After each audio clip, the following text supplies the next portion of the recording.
এই যে আজ থেকে এই চেয়ারে তুমি বসবে, এই কোম্পানির সমস্ত কিছু তুমি দেখাশোনা করবে।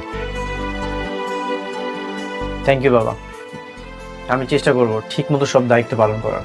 এই চেয়ারে সত্যি তোমাকে খুব মানিয়েছে। আমার মা একদম সত্যি কথা বলেছে।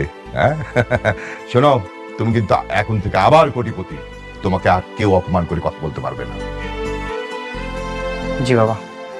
আচ্ছা, আর তোমাকে পরিচয় করে দিচ্ছি, এ হচ্ছে সাব্বির, ব্রিলিয়ান্ট ছেলে। তোমার যে কোনো প্রয়োজনে তুমি সাব্বির কাছ থেকে হেল্প নিতে পারবে। হ্যাঁ, ওকে? জি। তাহলে অনেক কাজ শুরু করো, আমি আমার হেড অফিস থেকে ঘুরে আসছি। হ্যাঁ, বেস্ট অফ লাক। থাক মা।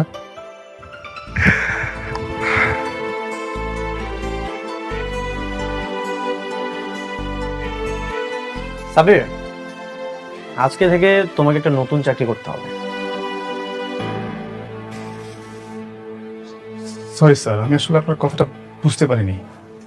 আমি তোমাকে সব বুঝিয়ে বলছি, যেই কোম্পানিতে তুমি চাকরি করবে সেই কোম্পানিটা আসলে আমার, কিন্তু আমার বন্ধু রাতুল আমার সাথে বেইমানি করে আমার কোম্পানিটা নিয়ে নিয়েছে, আমাকে পথে বসিয়ে দিয়েছে। এর প্রতিশোধ আমি নিবই। কিন্তু উনি কি পারবে? অবশ্যই পারবে।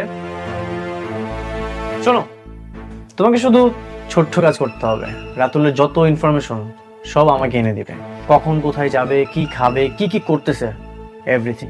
কি সাব্বির, পারবে তো? জি স্যার, পারবো। Very good.